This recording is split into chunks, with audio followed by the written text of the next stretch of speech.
Tonight, we're doing something a little bit different. I'm pretty psyched about it. I've encouraged many of you to write your own logic games in the past. Many of you have done so and shared your results in the group coaching mastermind calls. So I'm definitely really proud of everyone who's done it. I'm interested, of course, to feature your contributions and your insights during this call. Those of you who have done it, or those of you who have even tried to do it, I think there's some value there. And I've actually written several games of my own. I have them scattered throughout the course. I'm putting the link to that in the chat as well, so you can see them if at a glance. I have them all on the blog, as well as I have a PDF where you can access all of them at once. And it's been a while since I wrote my own, and I wanted to walk you through the process I'm thinking about when I write my own logic game. And as for why am I running a class like this, you're not looking to become LSAT employees, I imagine.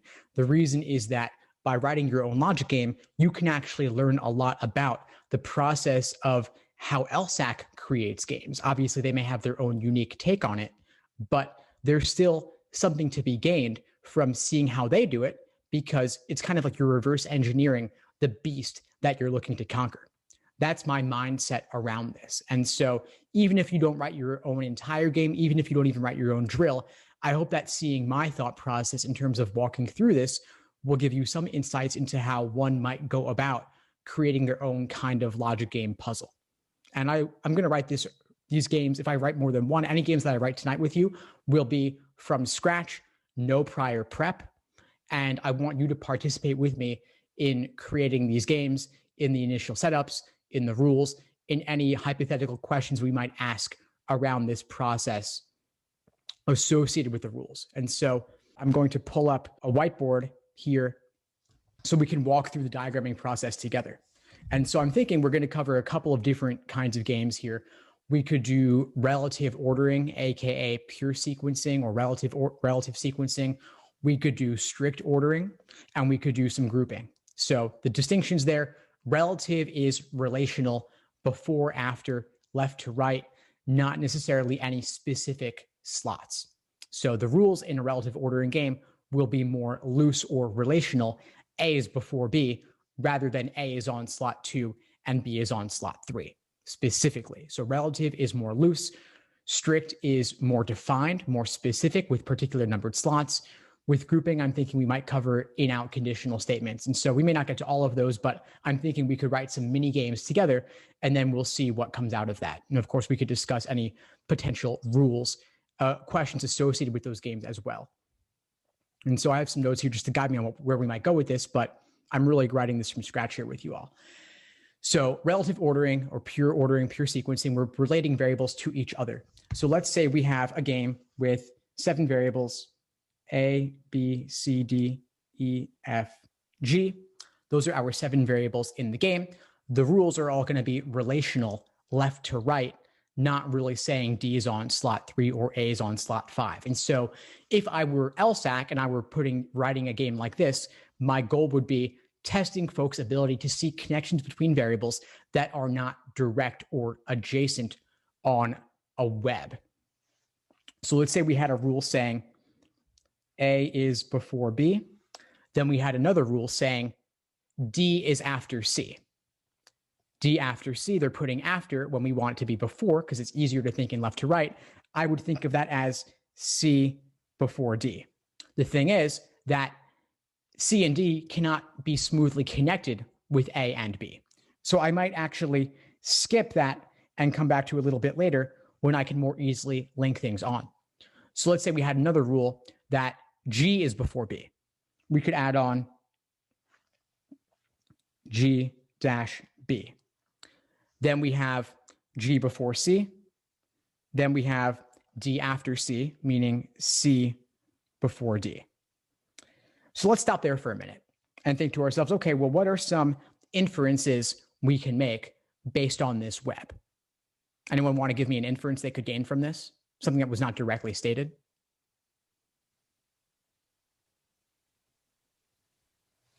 Which variables on this chain are not adjacent, but have a relationship of some kind? So Alyssa wrote A before D. So A and D are both on the chain, one's to the left of the other one. But the question is then, are they directly connected? Can we get from A to D following the web from left to right. We'd have to go A, B, then backwards to G. So A and D actually can't be directly connected for that reason, it turns out. But as Bianca wrote, G before D flows smoothly. We had the rule G before C and D after C. So they're connected by C. We could say G, C, D. So if they asked us what must be true, we could say, well, G before D is a valid inference, and A before D could then be an incorrect answer, same as B before D would be an incorrect answer. So we've already made a question here just based on these 5 variables. We have a valid inference, a valid must be true, and then a couple of invalid or incorrect or mistaken inferences that are really that are not inferable based on the diagram.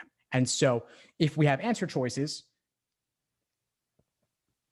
if we're saying what must be true, well, G before D would be correct, and A before D would be wrong, B before D would be wrong. That's a logic game question right there. It took us 5 minutes less? This process really isn't that hard. And obviously, there are tougher games. Most games don't have only 5 variables, but this is the process. All you do is you layer up the complexity by adding on more variables, throwing in more tricks. How many of you have done any of my unofficial games that I've written? Oh, so I see a number of you there. Awesome. So basically, when I was writing those games, I wrote many of them to actually be harder than official LSAT games. And what I did is I simply thought, what are all the, so she says she's done all of them. And then you wrote your own games after that. Super cool. So what I did is I thought to myself, what are the most likely mistakes students would make? And then I'll make tons of wrong answers containing those, because that way students will confidently pick a wrong answer, potentially without even ever making it to the right answer, without even considering it. So the more easy it is to fool someone, the more you would want to put that into the game to trip students up. Or you would level up the complexity by making the inferences harder to see. So if we add on a new rule saying that F is after, let's say we have F is after B. That would mean B is before F. Then let's say we have D is before H. Now we could see that B and H, F and H are both connections that aren't truly there, but it would be easy to think they're there because we're getting closer to, let me just add on Z there. Z and H are side by side there. They're vertically connected in my imagination. I just made up that connection to show you how it could be easy to think that they're going to appear equally. They're going to be maybe simultaneous, or they're going to be next to each other on whatever strict ordering diagram we might end up creating. What I mean by that is when you take a relative ordering game like this and you add in new specificity by adding new constraints, like if we learned, let's say we learned B is on 3. So we have now at this point 8 variables. So I'm going to create 8 slots. Let's say we put B is on 3. What can we infer based on that? I see a couple folks. Awesome. So Alyssa and Sochita both wrote A and G. Alan wrote A and G. Perfect. So A and G are going to be interchangeable on 1 and 2. Now, everything else, C, D, H, F, Z, is coming afterwards. Where exactly, we can't say. We know C has to go before D. We know D has to go before H. And F has to go before Z. But is C necessarily going before Z? Nice. I see folks saying no. Exactly. And so, but it might look like C is going before Z because C appears to the left of Z on this diagram. But there is no direct CZ connection. That's only in your imagination or in your assumptions because C appears to the left of Z on this particular diagram, but that is an incorrect inference. So if we had a question STEM saying, if B is on 3, what must be true? A valid inference would be A is on either 1 or 2, or G is on either 1 or 2. A wrong answer might say C is before Z.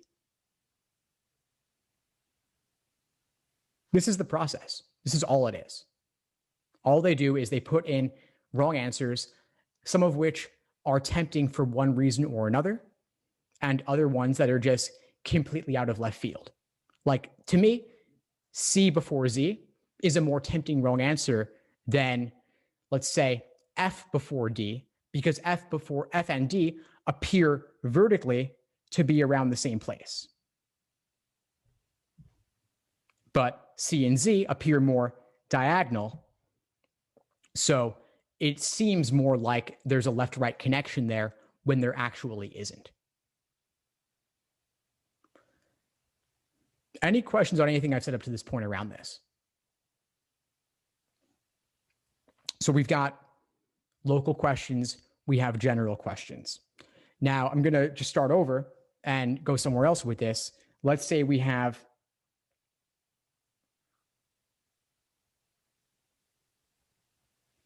this. In general, what must be true, period? There are lots of things that must be true here, but what are a couple? And you could speak broadly here. It's not necessarily that one variable is on one specific slot. D before H. Excellent. A before C, D before H, A before C. Awesome. Yeah, you guys got it exactly. So there are lots of things that in general must be true. And they could, for a global must be true question, they could ask any of those things. Wrong answers would include could be true and must be false. And you could change your framing around that. You could say could be true except, you could say must be true except. There are lots of different variations on question stems, but for a must be true question, wrong answers will include coulds, but not musts. So things that could be true, but are not necessarily true. And then things that could never be true, period.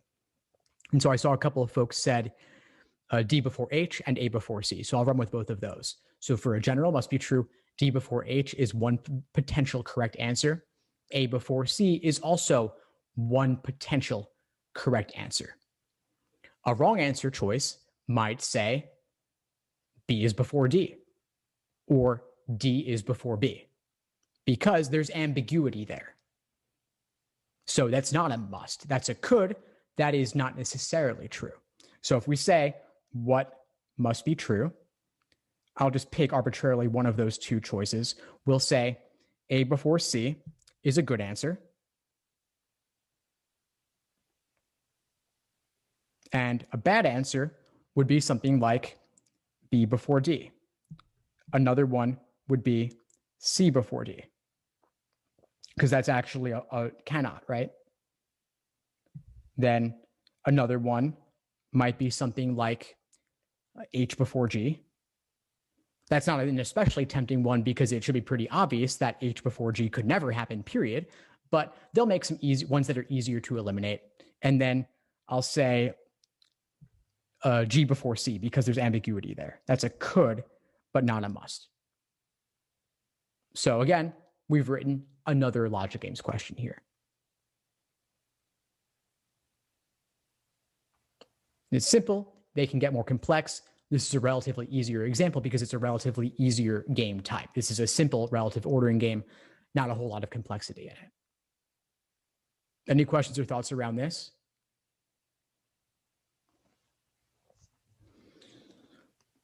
I'm wondering if anyone who's written their own games up to this point, I know Sochita and others have, if you want to share anything about your thought process in writing games.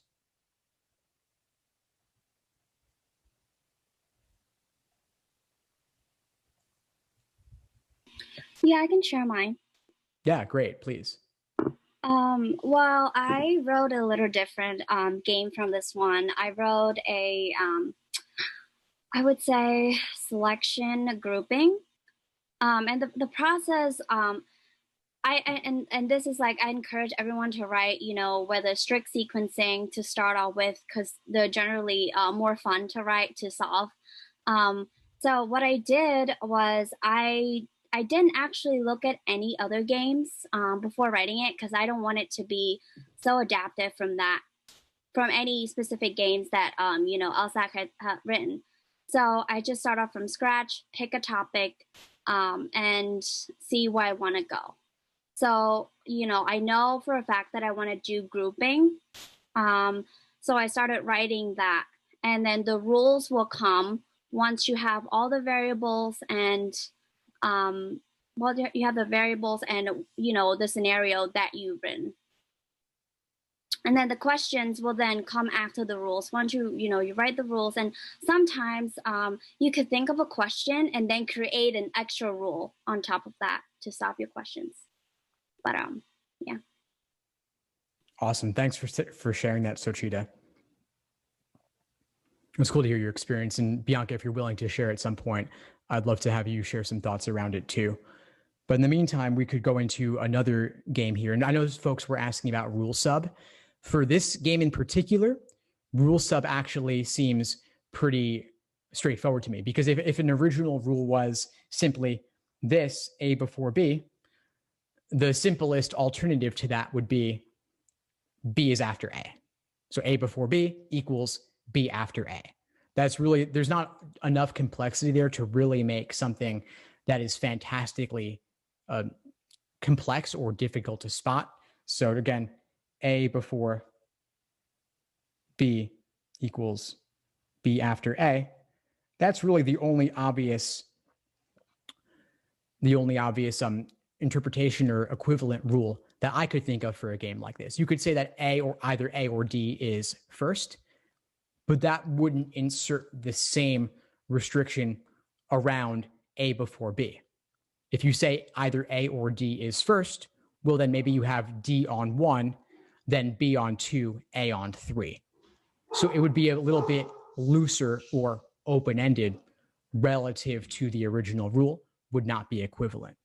But if we have a game with a bit more going on, and maybe we'll create something like that going forward, then we could insert a rule equivalency or equivalent rule that would be a little bit tougher to spot and more similar to an actual logic games question. So let's look into something else. I mean, that was relative ordering, pure sequencing, whatever you want to call it. We can also look at a more strict rule. So let's say strict game with ordering. So let's say we have, again, 7 variables, A, B, C, D, E, F, G. And what is cool about strict games is that you have more flexibility in the kinds of rules you can attach, rather than simply one is before another or one is after another. We can add in blocks, variables that are consecutive or adjacent, and rules that refer to particular slots on the diagram. Those types of rules are what actually distinguish strict from relative. So again, let's say we have 7 slots. We have a rule saying D is on 4, and I'm just really making this up right now. Like we could say something. Anybody want to suggest something?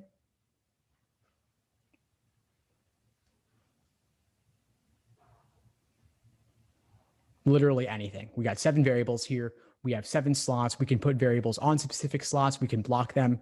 Yeah, B and C have to be together. For some reason, I always think that exact same thing as well. I don't know why, but just maybe because one of the games I created contained that.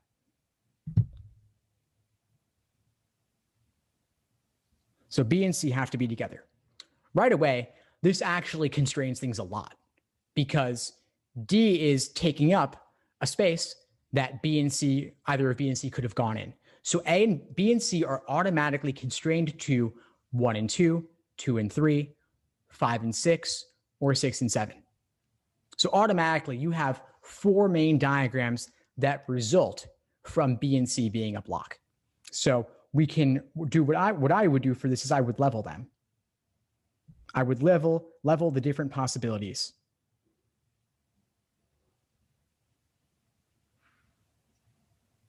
Those of you who have seen some of my games explanations, you'll see I do this a lot. In particular, there's the Mulch and Stones game from one of the exams in the 60s where I do this exact kind of diagram for those who want to see a particular example of that.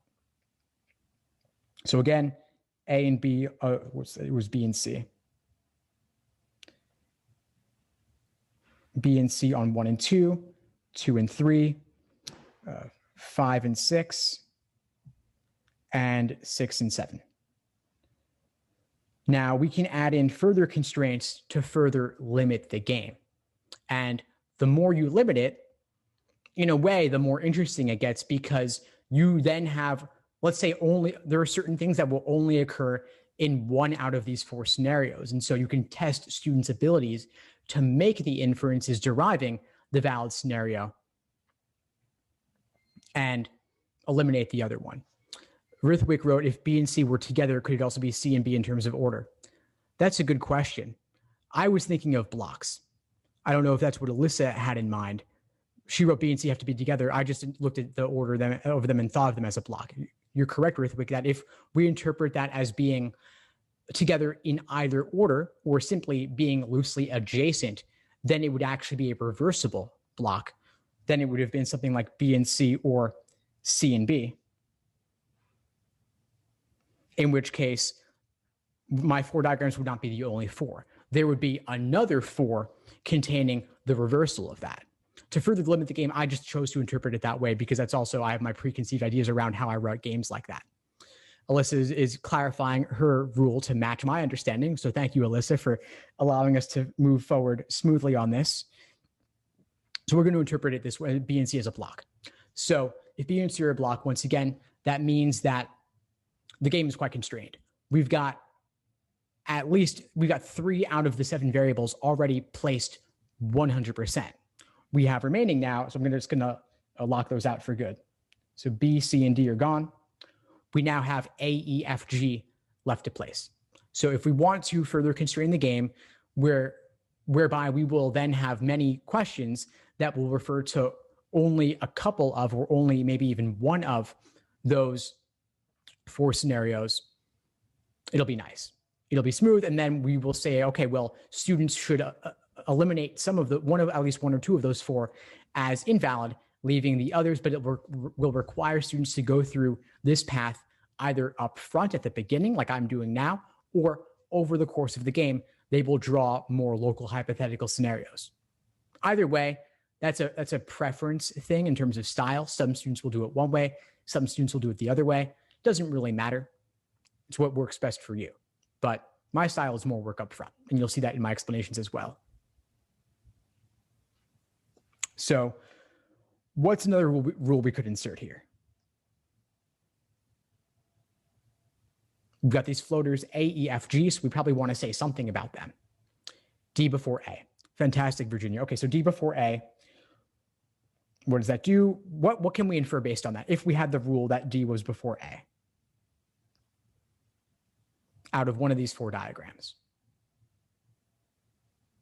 We have D can't be last. That's correct. A can't be 1 to 3. That's also good in general. So we can say A is eliminated from those particular slots. It has to be one of 5, 6, or 7. Rithwick wrote D can't be last, which actually we already know because D must be on 4 already. That was one of my original rules. I'll just write it here to make sure everyone's got that. On the 3rd level, A is last. Fantastic. Thank you for that, Denise. And then in the bottom diagram, A, as Nikki is implying, yes, A is determined there again as well. A is going to have to be on 5. For the top 2 scenarios, it's a bit more open-ended. But in these, it's pretty clear. So what we can then say is that for example, when B is on 5, what else must be true? A is on 7. And that could be a question. If B is on 5, what must be true? A on 7. Could they ask C on 6? Yeah, but that's kind of a gimme because B and C are a block. And then, of course, D is always on 4, so they would be very unlikely to even include that as a choice. But again, correct answer, A on 7. Wrong answer, C on 3. Wrong answer, G on 2. Because G could be anywhere from 1 through 3. So could E and F. At this point, if this is where we stopped the game's rules, E, F, G are all floaters on slots 1 through 3 in this particular scenario when B is on 5. If we remove the constraint of B being on 5, then E, F, G could go anywhere. except for number 4, of course, because D is on 4. Now, I've been talking about could be true and must be true because it's easier to think that way. What about could be false except? What about must be false except? Must be false except means 4 of them must be false. 1 of them could be true. So must be false except equals could be true. All you'd have to do to include a must be false except question is think of a could be true and then change the question stem at the last second to make it a bit tougher. So if I were going to include a must be false except question in my game, I wouldn't think about it that way at the outset because it's tougher to think about things that way for anybody, including LSAT writers. So I would say, let me write a could be true question and then, okay, is this game too easy for what my goals are in including this game in the exam? Do I need to make the game tougher? I'll make it tougher by swapping out some of the easier question stems for tougher question stems that have identical consequences. So I would think of a could be true question, change it to the last possible second. And then my 4 must be falses would be the same things that couldn't have worked in a could be true question either. So again, for this same question, when we have C on 6, or it was B on 5, I have, okay, E, F, G on 1, 2, 3 could have been true before, still could be true. They're not going to be my answer. I'll do other things like E, F, G on 6 and 7. That can't possibly work because C and A are occupying those slots. That's all I would do. Then cannot be true. I would just do the opposite. So we said for B on 5, that means A is on 7. My must be false would be A is going on one of 1, 2, 3. A cannot go on any of 1, 2, 3 because it has to go on 7. So it's the opposite way to ask the exact same thing. Now let's think about this game where we're at right now. Are there any obvious rule substitutions we could make? Our rules are, let's say we had D before A, we have D on 4, we have B and C as a block. So just like the relative game, D before A, you can say A after D. Again, it's a little bit too easy. I'd be thinking about the BC block. We could say, if the original wording was B is immediately before C, we could swap that and say C is immediately after B. Again, too easy, right? So again, we're not going to do that. What I would do in this case, if I really wanted to make a rule sub question in this game, I would actually change the nature of the game a little bit by adding something onto that BC block. I might say something like, and I'll write this over here. Let's say we've got G is immediately before the BC block. So if they had worded that as BC is a consecutive block and G is immediately before B, when you combine them, you get G is immediately before the BC block. All you'd have to do to make an equivalent rule is rather than saying G is before B, you would say G is before C. And it has an identical consequence. It would be tougher to spot because it did not contain the letter B in that rule substitution. But because B and C are a block, it would have an identical consequence. Or you could word it as if the original was G before B, you could then instead say C is after G. By then switching the before after framing, it becomes a little bit tougher to spot. And LSAC has actually done this exact thing with an exact with a rule substitution question. They've taken a rule where a single variable like G is immediately before a block of variables. They've swapped which variable out of B and C they refer to have the same consequence. Now I see Denise, and I see a couple comments here. I'll get to all of them. Denise says, could we sub D before A and instead say A must go on slots 6, 7, or 8? Yeah, except you're absolutely right in your thinking, except it would be 5, 6, 7. But yes, if you say A is constrained to slot one of slots 5, 6, or 7 because D is on 4, that would have an identical consequence. So fantastic, Denise, you've got it. Excellent. Well done there. That's exactly how LSAC would do it as well. Now, Bianca's saying, could the answer be that G has to go before D? I get what you're going for there. And in that third scenario, that is true in the third from the top, where we have D, B, C, A on 5, 6, 7. Yes. On 4, 5, 6, 7, yes, that would be the case, that G has to go in one of the first 3 slots.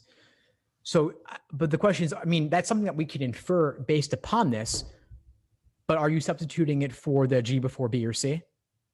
If you are, then yes, because D is on 4, G then inevitably will have to go in one of the first 3 slots. And by putting G in one of the first 3 slots, you are then putting B and C afterwards.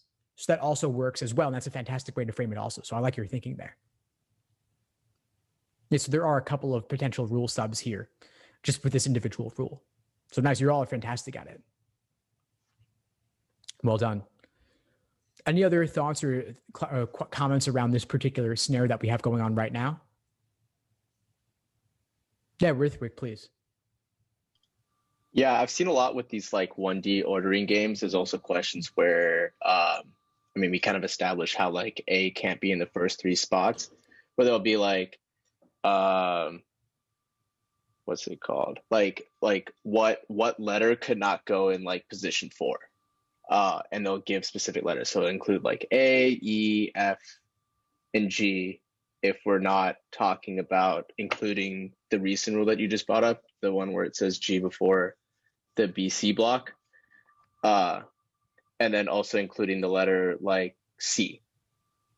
So you could like figure out, okay, based off of like eliminations I've done in my own diagram, A can't work in position 4. Right. Well, I mean, in this particular game, because we have D on 4, that automatically means nothing else could go there. But if we remove that constraint, then really anything could go there at this point. I mean, right. We could have, so you'd have to basically say that to substitute for D on 4, you would say that any of the other variables cannot go on 4, like nothing else could. Right. Oh, sorry. I meant position 3. Sorry, my brain's all over the place today. Oh, no, it's all good. I meant position 3. So for position 3, I mean, are you keeping D on 4? Yes, including the rule that we already have with D being on 4. So then what rule are you subbing for? It's not a rule sub, it's just like an additional question that like could work as like one of the questions you could add into your own game where like what letter cannot work in that position. Oh yeah, so I mean basically we have at the moment right now, we have A has to go later than D. So A is going on 5, 6, or 7. We have B and C are already placed everywhere that they're going to go, and D's on 4. So we could say is that when, for example, like I said earlier, when C is on 6, then what's going on 3 is all that's left is E, F, G. Is that kind of what you were going about? Yes. Yeah. Sorry, I kind of messed it up at the first. Oh no, keep ignoring D. No, we're just playing around here. That's cool. See other comments here. Alouette was saying, could a rule be that EF go in either slots 1 and 2? I mean, yeah, of course, we could definitely insert that as a new rule. And in fact, I think this game is a little bit open-ended in my view for the moment. Like to have 3 different floaters is a lot for a game. So I would think that if you really wanted to make this an actual game, you'd probably want to add another constraint about EFG. So you're exactly right that if we might be nice to say E and F are limited to slots 1 and 2. That's an has interesting consequences, because if we're saying that E and F are limited to 1 and 2, meaning that they cannot go on 3, then consequence is that we have E and F interchangeable on the bottom 2 scenarios. But then what's happening on the others? If we have to have both E and F on 1 and 2. So Denise says they can't occur. And that's right. In a lot of the other scenarios, it's not going to work, because the top scenario, B and C are already occupying those slots. There's no room for E and F to go that early. So if we say that E and F have to go on 1 and 2, that top scenario is gone. For the second scenario, we only have room for one of the 2. So we have no room for B to go on 2. So the second scenario is out. And the game becomes incredibly restricted with E and F on 1 and 2, G on 3. And then basically the only difference is what's happening on 5, 6, and 7 with A, B, C, and then E and F being interchangeable on 1 and 2. So in my view, this is almost a little bit too restricted for a game because the number of possibilities is incredibly limited. Are there games like this? Yes, there are games where there are only 6 or 8 scenarios total, period. Incredibly restricted. It doesn't happen that often though, so I'd say maybe it's a bit too limited, but it is technically possible. So you're right that what's cool about this is that it means that B is never on 1, B is never on 2, C is never on 1, C is never on 2. Those become global must be true questions, meaning it must be true that B is not on 1 and 2, or alternatively, it must be true that B is on either 5 or 6. And it must be false that B occurs anywhere other than 5 and 6 to give it a different framing. Alyssa gave a comment, B and C must go after D. Was that about this exact discussion? Yeah. So it forces B and C to go later, as you said. Fantastic. So Cheese got a comment. Could we say one of E or F is before the G before B, C block, which is before one of F or E? Yeah, that's a totally fine limitation. And that also creates its own unique constraints as well. And then what that would do is it would mean that the bottom scenarios become no good because there's no room for one of F or E to go after D. Those slots are filled by A, B, and C. So now instead of the top 2 being no good, it's the bottom 2 that are no longer good.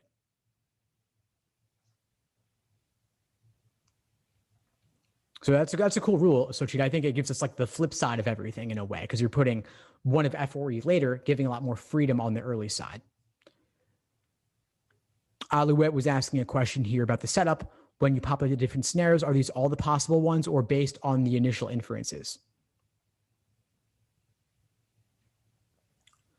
What I've been drawing here is meant to be a comprehensive set of all the possibilities. And it's becoming complex because we keep adding on new things. So it's becoming more restricted as a result. But this is meant to be a bird's eye view of all the possibilities for the game. I would never draw, and some of them are a bit open-ended, like until I crossed out the top 2 scenarios, there was a lot of ambiguity there. So that still contains all the possible scenarios, even though I wasn't drawing everything specifically at the outset. And that often happens, at least with my style, where I draw more upfront and do a little bit less over the course of the game. That means that some diagrams are more fleshed out based on there being more restrictions. Others are more open-ended, but I still can see at a glance a bird's eye view of where the different roads that we could go down going forward. So feel free to ask follow-ups on that. Bianca's saying, could you say that B is after D? That if B is after D, that E is before D. So that would become a conditional rule. See B after D. So B after D, in other words, D before B. And then that's a conditional rule you're suggesting that E is before D. So that would mean that if D is before B, therefore E is before D, that gives us actually a longer sequence saying EDB. Could you do that? Let's see how that would play out. D before B, that's happening in these 2 bottom scenarios in particular. And that forces E to go earlier. Thing is, that's already a given in this version of the rules. Like, because if D before B is already happening here, and there's no room for anything else to come afterwards other than A and C, E will automatically go earlier. So that's kind of a given from the outset for this game, Bianca. That's a good question, though, and certainly to add on a conditional would make it a lot more complex. You want to share more on that? No, I was just saying that was for when we were talking about if E and F were like first or second, just so we didn't have to eliminate the first 2. I don't know if that makes sense, because then that would tell you that, like, I don't know if it was that E and F. Oh, actually, forget that. That would still be the same outcome.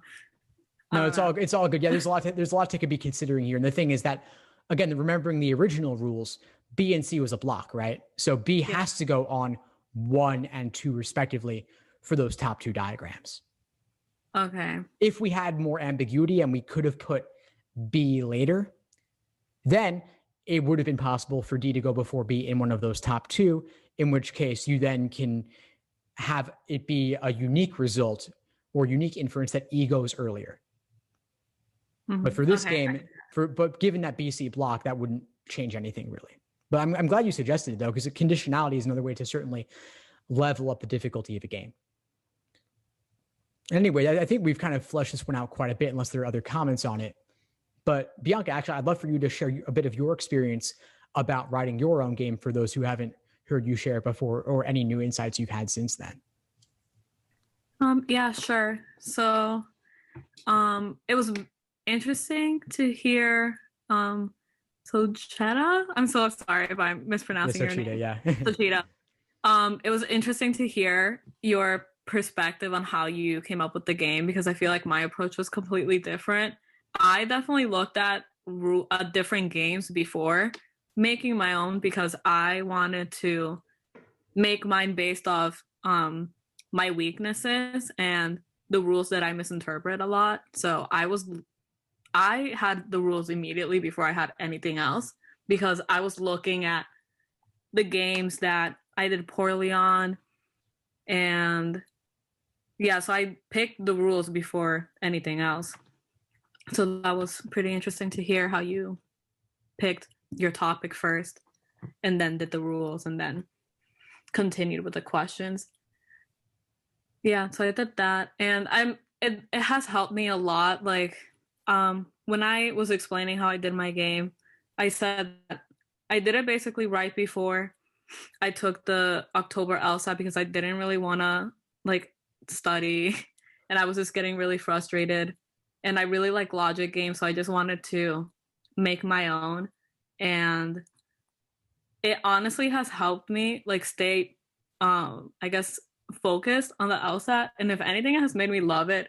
Like I think I'm obsessed with it now, with just everything, because I feel like it didn't just help me with logic games, it has definitely helped me in other sections as well, just because at least my weaknesses were just like misinterpreting things and panicking. So the strategies just helped me overcome other problems that I had in different sections as well. So yeah, I just suggest everybody to create their own, because it might benefit you even more than you would think. Awesome. Thanks so much for sharing that, Bianca. It's funny, our approaches I think are actually pretty similar. For me, I also would start by basically the process I've been doing here. I just choose a set of 7 or so arbitrary variables, and I'll decide what game type I want, but I won't really decide the topic yet. I'll decide what game I want to make, so ordering, grouping, and so on.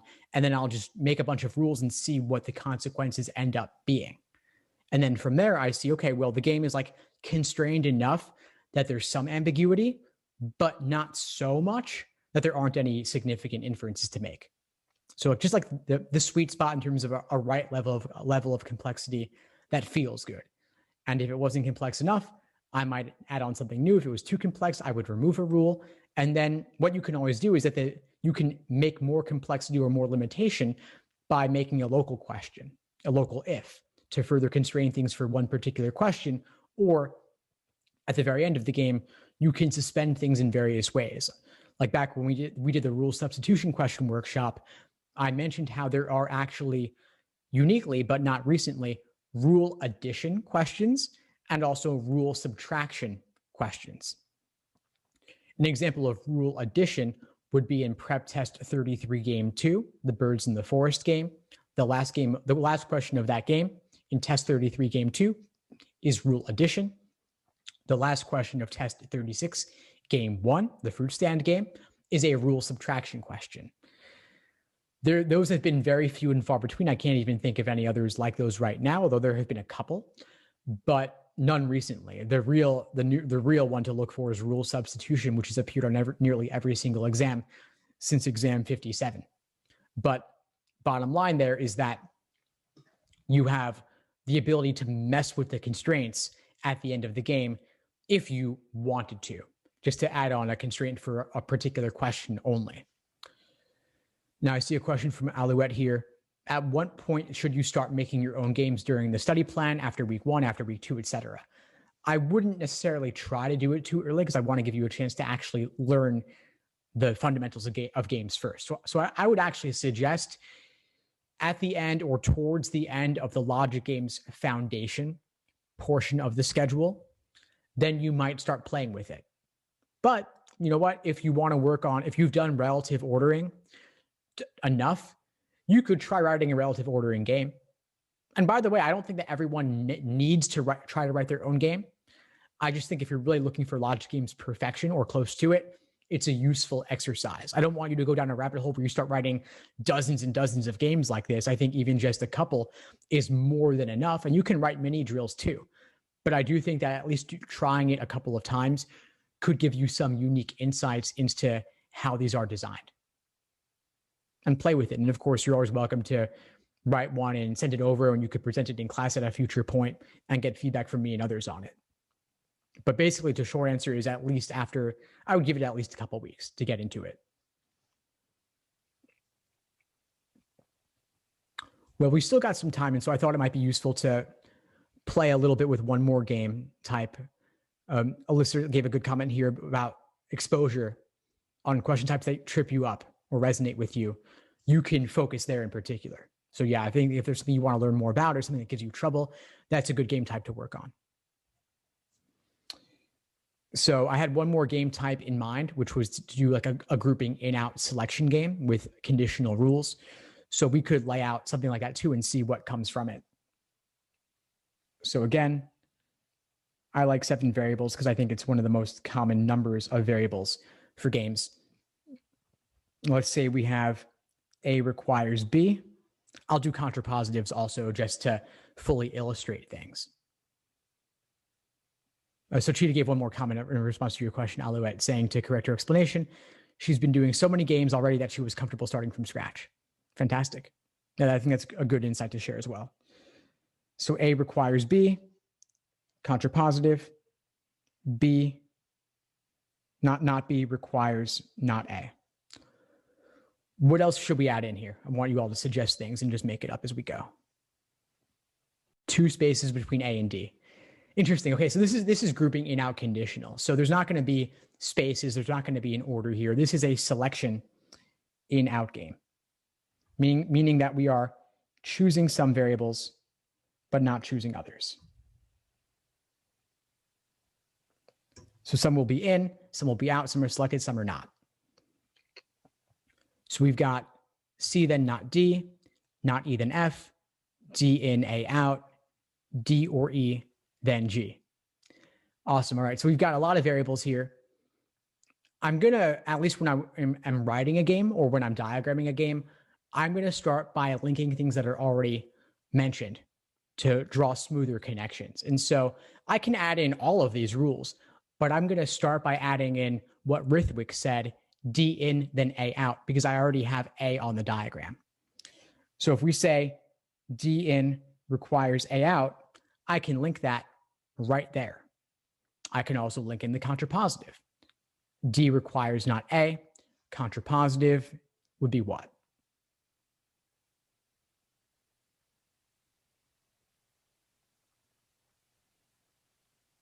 So I see it, Nikki wrote, and so Nikki, so Cheetah, Rithik all got it. A then not D.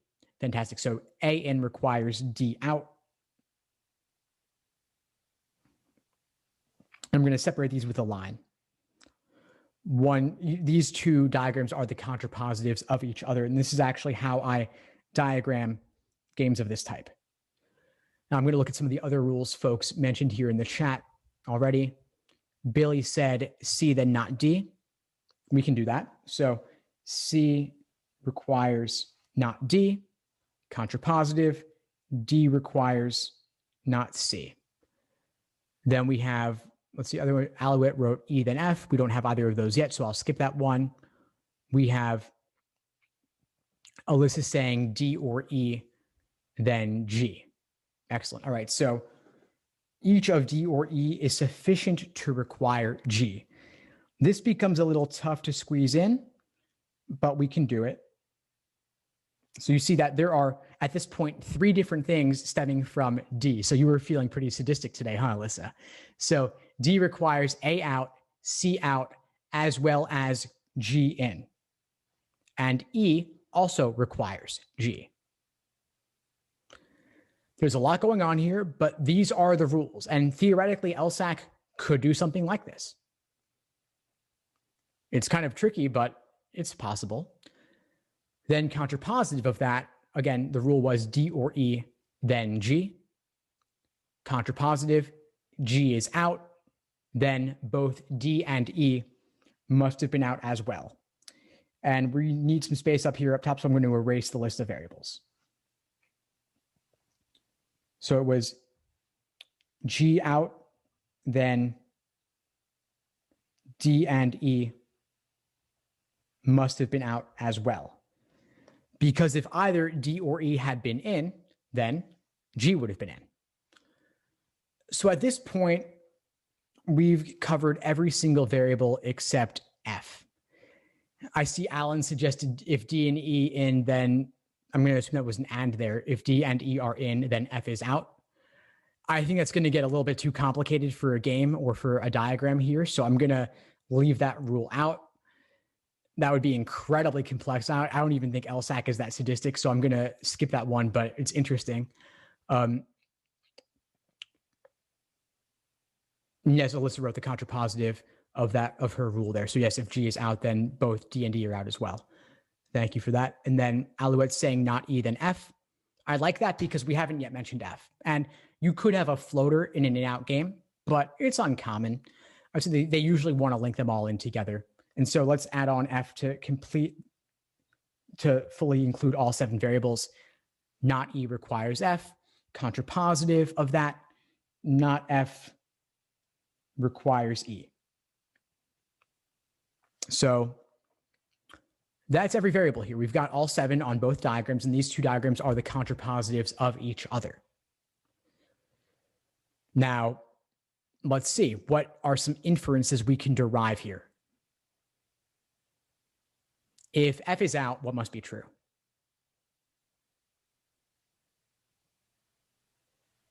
G is in. Fantastic. So that is the big takeaway inference here.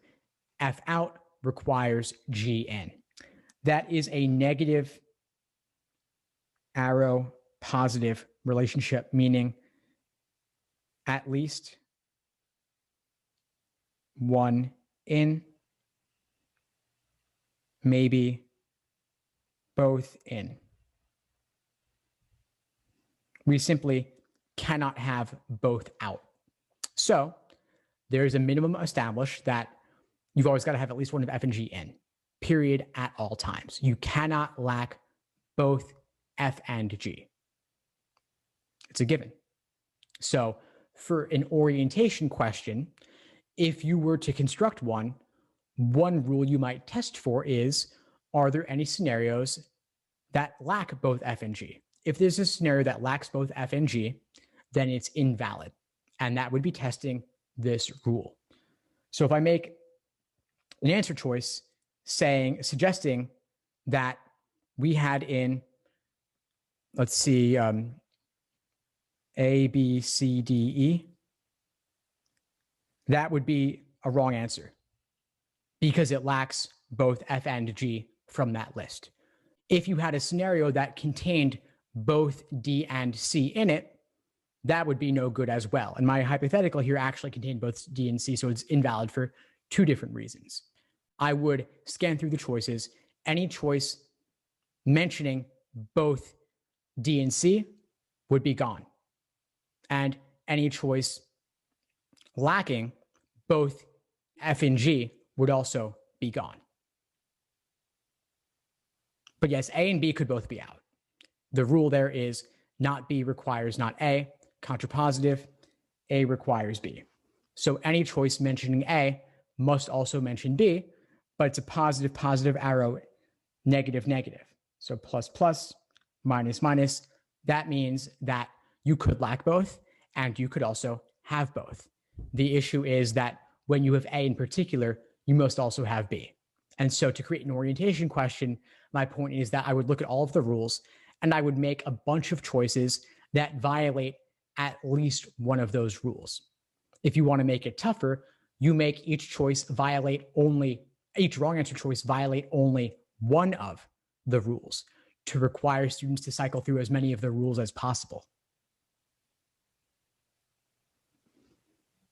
And then that's really how I would go about creating the orientation question. That's the opposite of that's the kind of like the counter side of the approach I would recommend, which is when you're solving orientation questions, take one rule or inference at a time and apply to all 5 choices, checking for violations. Any questions around this? The way that this particular diagram ended up, there wasn't a ton in the way of inferences other than that one with F, E, and G, the chain at the bottom here, as well as at the top here. What ended up happening here is that we really had a big cluster around D, and on the bottom diagram, and a negative D on the top diagram. If I were constructing this game on my own from scratch, making it my own rules, I might have made the chain a bit longer, meaning more horizontal, and linking things more, I guess, more sequentially in a way. Like here we have D connected to 3 different variables and not a whole lot of degrees of separation between variables on the chain.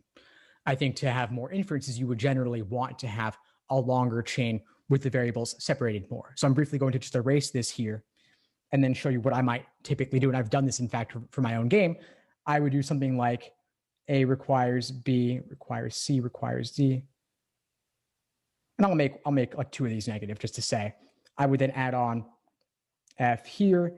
I would add on not G here. So then you can say when G is out, you then have this whole chain reaction, F in, B out, C in, D out, E in.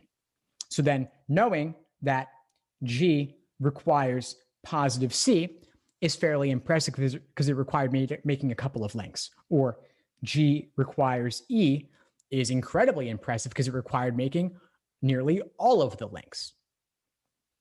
But knowing that G requires not B is moderately impressive, but the more connections the student has to make, the more LSAT will reward them. And so there are logic games questions where they're simply asking you the things I just circled, that if G is out, what must be true? And you just follow the chain. So anyway, folks, that's it. We're about at an hour now. The student study group is happening now. The link is in your email from an hour ago. Thanks to all of you for your great questions, great participation. I really enjoyed creating these diagrams with you and discussing these questions with you. I would love feedback on what you thought of this class. Any requests for the future, I'm happy to take them into consideration. And have a good night, everybody. And thanks again for joining. Bye all.